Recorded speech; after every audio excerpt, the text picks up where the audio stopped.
Next time you pull a cardboard box out of the freezer at 8 o'clock on a Tuesday night, hold on just a second before you preheat the oven. Not because you should feel guilty about not cooking, but because of this. What you're holding in your hands was once the cutting edge of food science in the entire 20th century. And behind it is the story of a world war. Of a 4'11" Italian grandmother who had to bake a pizza inside a bank just to get a loan. And of one decision that turned a multi-billion-dollar industry on its head in under 3 years. But before we get there, did you know that frozen pizza wasn't actually invented because anyone wanted convenience? That answer starts in a broke, overcrowded port city in southern Italy, over 200 years ago. In the 18th century, Naples was one of the most densely packed cities in all of Europe. The population was growing faster than the city could handle. No jobs, no housing, no breathing room. Tens of thousands of the city's poorest residents were jammed into narrow alleyways with no kitchens, no money for meat, and some days, not even enough money for bread. They needed something cheap, filling, and fast. Something you could eat standing up between shifts. Street vendors in Naples started selling something so simple that nobody in their right mind would have pegged it as the future of anything. A flat piece of dough, baked in a wood-fired oven, spread with a little tomato, and hit with a pinch of salt and wild oregano. No cheese, because cheese cost money. No meat, because meat was out of the question. Just dough, tomatoes, and heat. People ate it standing on the sidewalk, folded in half like a paperback book, wolfed it down, and kept moving. That was pizza. No candlelit tables, no white tablecloths, no reservations. Just food for people who had nothing else to eat. It stayed that way for over 100 years. Then, in 1889, King Umberto I and Queen Margherita rolled into Naples on a royal visit and got served pizza on site. After that, the upper crust, pun intended, started paying attention. But even then, pizza was still Naples' thing. It wasn't going anywhere. What finally got pizza out of Naples was immigration. Between 1880 and 1920, roughly 4 million Italians crossed the Atlantic to America, most of them dirt-poor Southerners looking for a shot at something better. They brought what they had, the clothes on their backs and recipes in their heads. Pizza joints started popping up in New York, Philadelphia, Boston, Chicago. In 1905, a guy named Gennaro Lombardi opened the first licensed pizzeria in America, on Spring Street, in Manhattan's Little Italy neighborhood. But for the next 40 years, pizza basically stayed put in Italian immigrant communities. Mainstream America didn't give it the time of day. And here's the kicker. In 1939, the New York Herald Tribune actually ran an article explaining to its readers what a pizza was and how to pronounce it. The biggest paper in New York City in 1939 had to walk its readers through how to say the word, because it was that foreign to them. 40 years pizza sat in the dark. Then a war happened, and nobody saw it coming that this war would be the thing to put pizza in every American home. July 1943. The Allied forces hit the beaches of Sicily. That was the opening move of the Italian campaign, one of the bloodiest, most grinding fronts of the entire Second World War in Europe. Winston Churchill famously called Italy the soft underbelly of Europe. His idea was that it'd be a shortcut to beating Nazi Germany. Turned out that shortcut took 2 years and cost tens of thousands of lives. About 150,000 American and British soldiers fought their way through Italy between 1943 and 1945. They were issued K-rations. K-rations were designed to keep a soldier alive in combat conditions. They were not designed to taste good.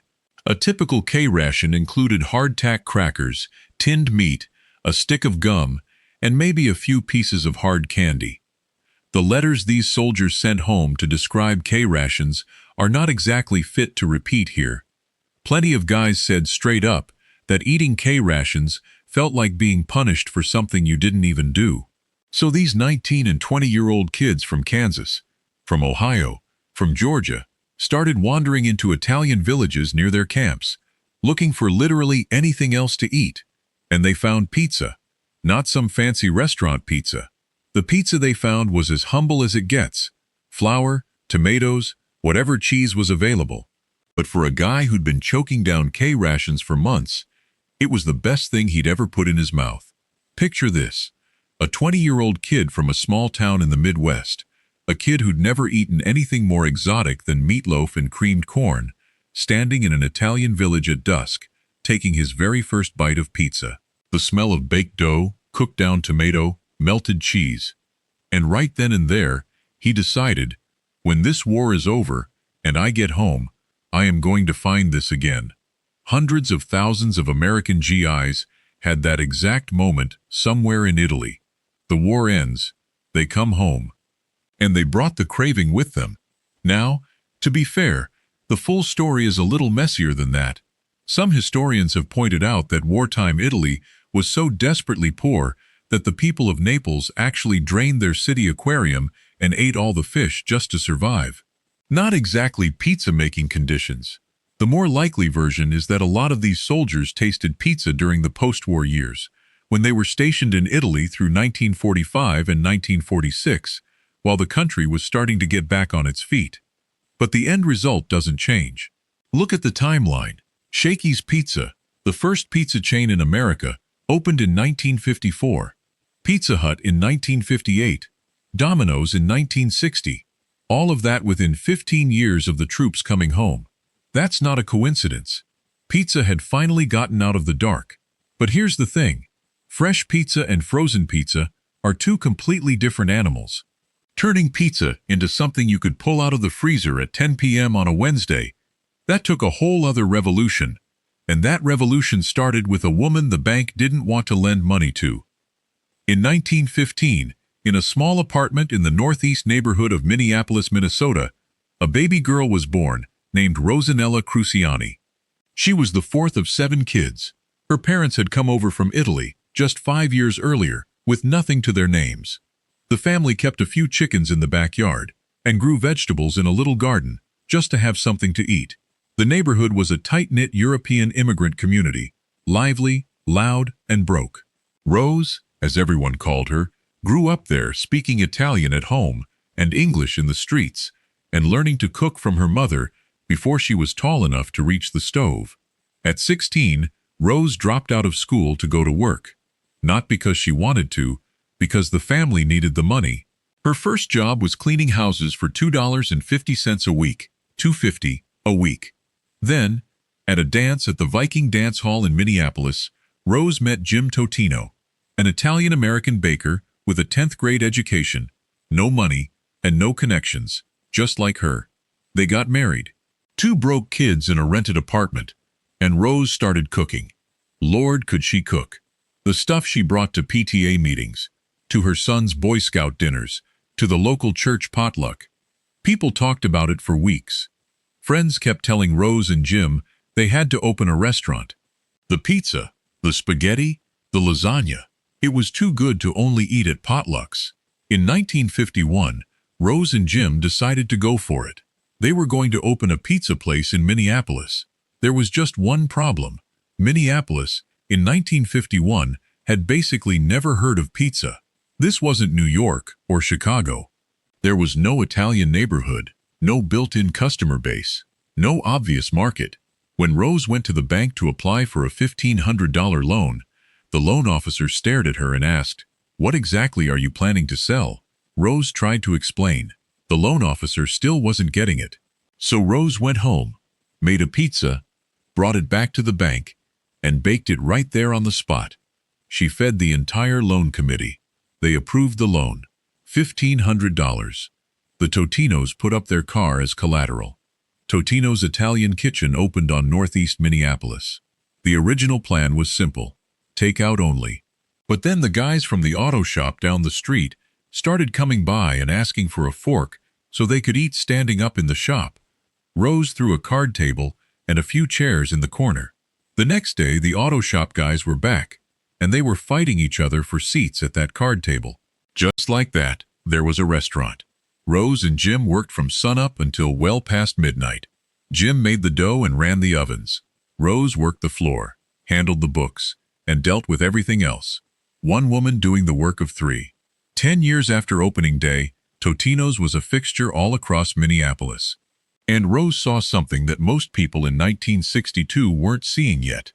Americans were buying more and more stuff from the freezer aisle. Refrigerators with actual freezer compartments had become standard in most homes. More women were in the workforce and had less time to spend an hour in the kitchen every evening. Rose decided to make frozen pizzas people could take home and bake themselves. This was the move, because frozen pizza isn't as simple as just sticking a pizza in the freezer. The technical problems were real.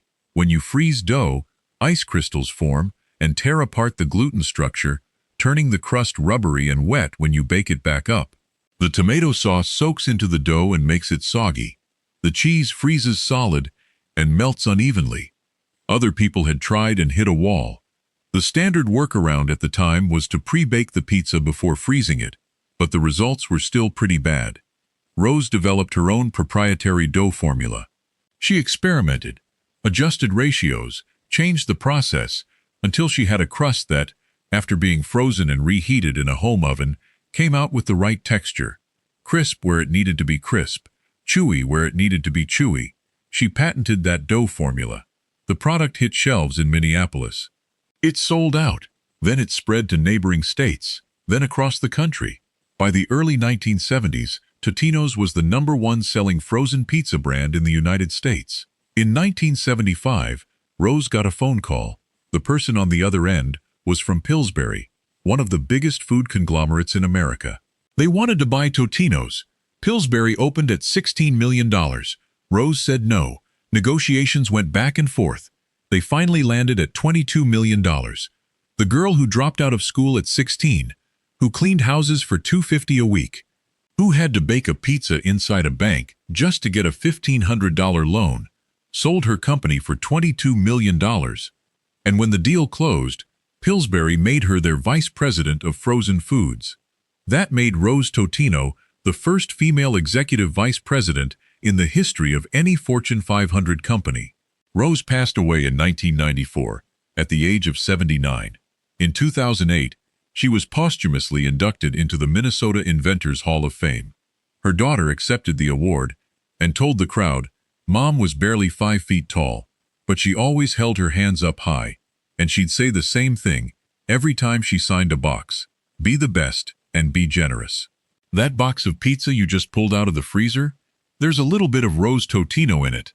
But here's the thing. That still wasn't the peak of the frozen pizza story. For 30 years after Rose, the industry basically coasted. Nothing changed.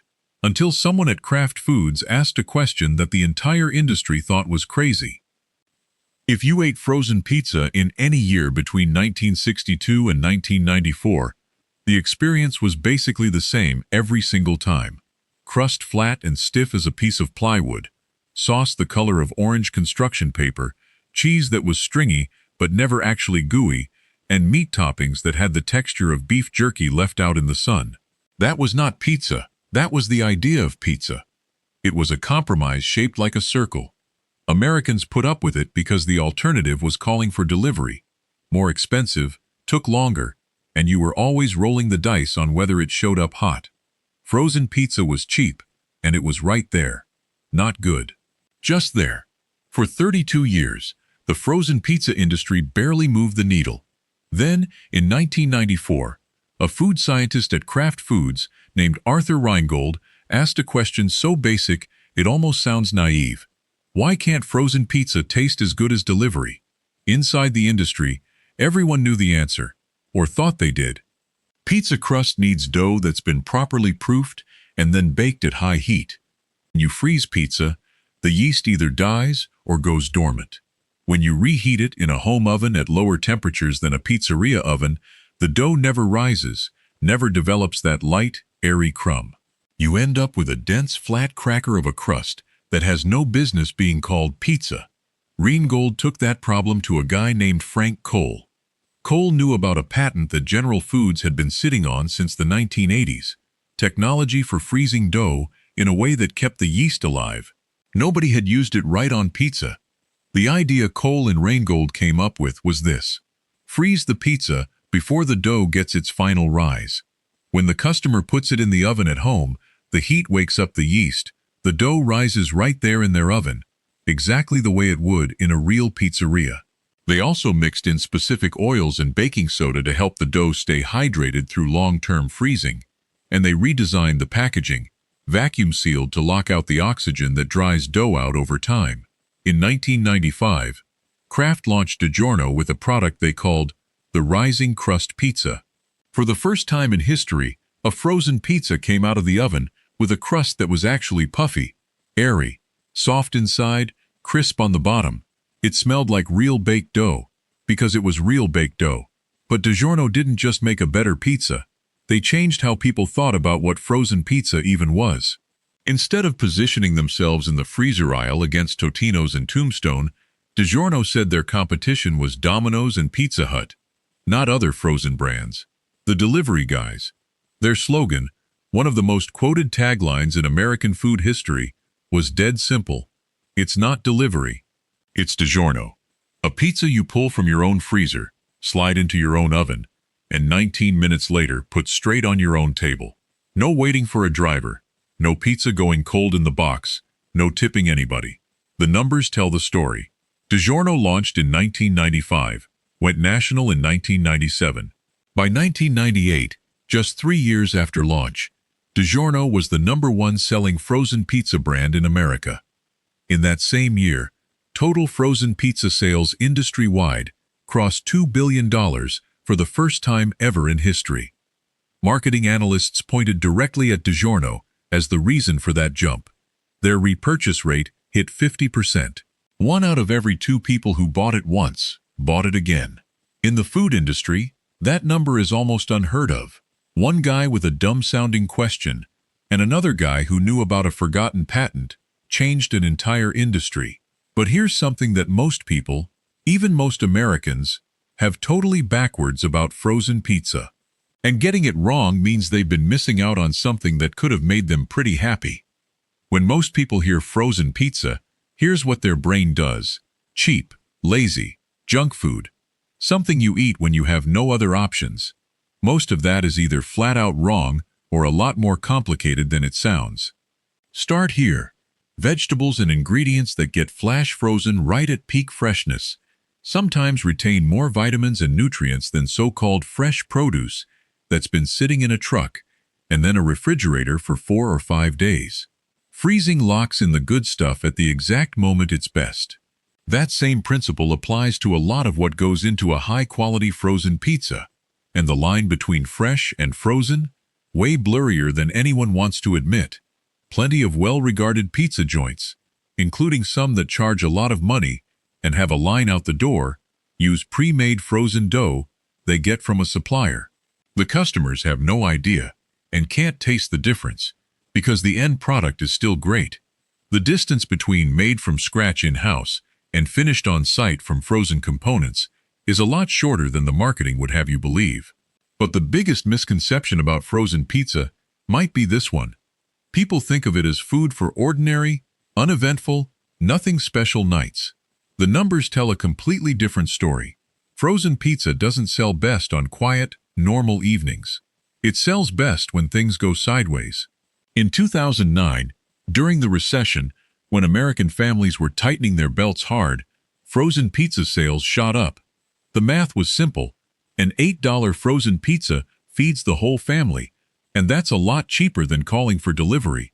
When money gets tight, people don't cut pizza out of their lives. They just stop paying for delivery and start buying frozen. They still want the pizza, they just get smarter about how they get it. Then came 2020. COVID-19 shut down every restaurant in the country for months. Americans panic-bought groceries like it was the end of days. Frozen pizza sales jumped from $5.6 billion in 2019 to nearly $6.6 billion in a single year, a $1 billion increase in 12 months. The entire frozen food category was up 21%, ringing in $65.1 billion in retail sales that year. When the world felt uncertain, when people didn't know what the next week would look like, when the restaurants were dark and delivery was overwhelmed, they opened the freezer and grabbed the pizza. Frozen pizza isn't what people reach for because they're lazy. It's what they reach for because it's reliable. At 10 o'clock on a Tuesday or when the whole world feels like it's falling apart, it's right there, and it does exactly what it's supposed to do, every time. The thing that gets labeled cheap and lazy turns out to be what people run to when things get hard. Maybe because in those moments, nobody needs anything fancy.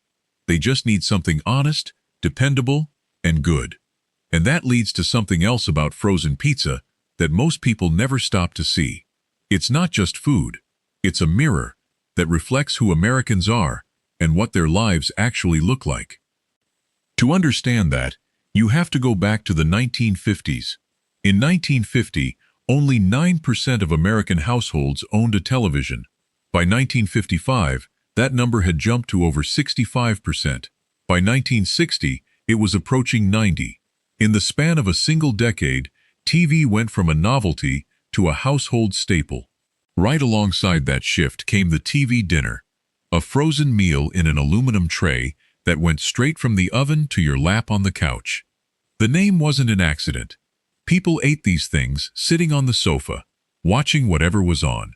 No formal table required, no fixed dinner hour, no waiting for everyone to sit down at once. That was a bigger cultural shift than it sounds. For basically all of human history, the family meal was an event. You sat down at a set time. Somebody, usually the woman in the house, had spent the better part of the afternoon getting it ready. You ate together, you cleared the table, you did the dishes. Dinner was a ritual, and that ritual came at a cost to someone.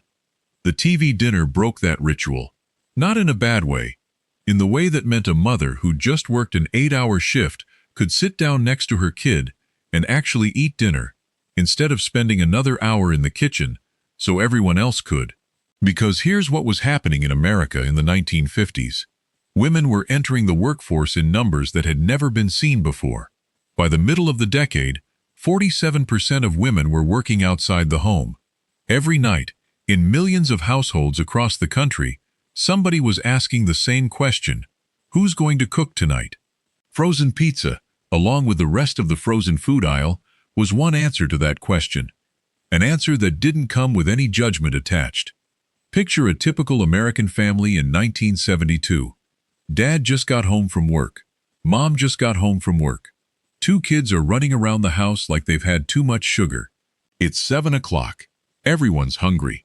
And nobody wants to spend an hour at the stove. Mom slides a Totino's out of the freezer and puts it in the oven. 20 minutes later, the whole family is sitting around the coffee table, watching their favorite show together, pizza on a cutting board in the middle. That's not a lazy scene. That's a family at the end of a long day, together. Nobody had to sacrifice their evening so everyone else could eat. In a real way, frozen pizza was a product of equality. For the first time in history, a good dinner on the table didn't automatically mean somebody spent the whole afternoon making it happen. Then 2020 rolled around, and the whole thing played out again, but bigger, and stranger, and more unexpectedly. When the pandemic locked everyone inside, frozen pizza became something almost nobody had predicted it would ever be: a gathering point. Restaurants were closed. Delivery was backed up for hours. The grocery store shelves were hit or miss. People were cooking at home for every single meal, day after day. And here's the part people don't talk about enough. A lot of families said afterward that those were some of the most memorable dinners they'd had together in years. Not because the pizza was any better than usual, but because for the first time in a long time, everyone was home, nobody was rushing off anywhere, and the ritual of waiting for the pizza to come out of the oven actually meant something again. Frozen pizza was just there, doing what it always does: quiet, reliable, honest. Now here's the number that puts a bow on all of this. Let's go back to where this started. A broke city in southern Italy. A flat piece of dough, topped with tomatoes, sold to people who couldn't afford anything else. A poor immigrant girl in Minneapolis who had to bring a pizza to the bank to get a $1,500 loan. A food scientist who asked a question his whole industry thought was a waste of time. Why can't it be better? Here's where that chain of events has landed. In the United States alone, in 2024, the frozen pizza market pulled in nearly $7 billion in sales. growing at 6% a year. 2 out of every 3 American households buy frozen pizza on a regular basis. Not occasionally, regularly. DiGiorno, launched in 1995, just 30 years ago, does over $1 billion in sales every single year. Globally, in 2024, the frozen pizza market was worth more than $22 billion, and it's projected to hit $44 billion by 2034. To put that in perspective, $22 billion is larger than the entire GDP of more than 70 countries on Earth, just for frozen pizza. And where did all of that start? $1,500. The Totino family's car, put up as collateral at a Minneapolis bank in 1951. A woman who stood 4'11", who baked a pizza in the loan office so a banker would understand what she was trying to do. A bunch of young soldiers who came home from a war with a taste for something they'd found on a dirt road in Italy. Poor people in 18th century Naples eating dough and tomatoes off a sheet pan because they had nothing else. Next time you pull that cardboard box out of the freezer, you know what's in it now. Not cheap food, not lazy food. 200 years of history, of the poor and the overlooked, of immigrants who showed up with nothing but a recipe, of soldiers who fell in love with a slice on a cobblestone street, of a 4'11" woman who walked into a bank with a pizza and walked out with the loan that started it all, of a food scientist who just refused to accept that it couldn't be better. All of that is in the box. If you want more stories about things you thought you already knew, and definitely didn't, hit subscribe so you don't miss what's coming next. And if you know somebody who'd get a kick out of this, share the video. They don't have to love pizza, they just have to love a good story.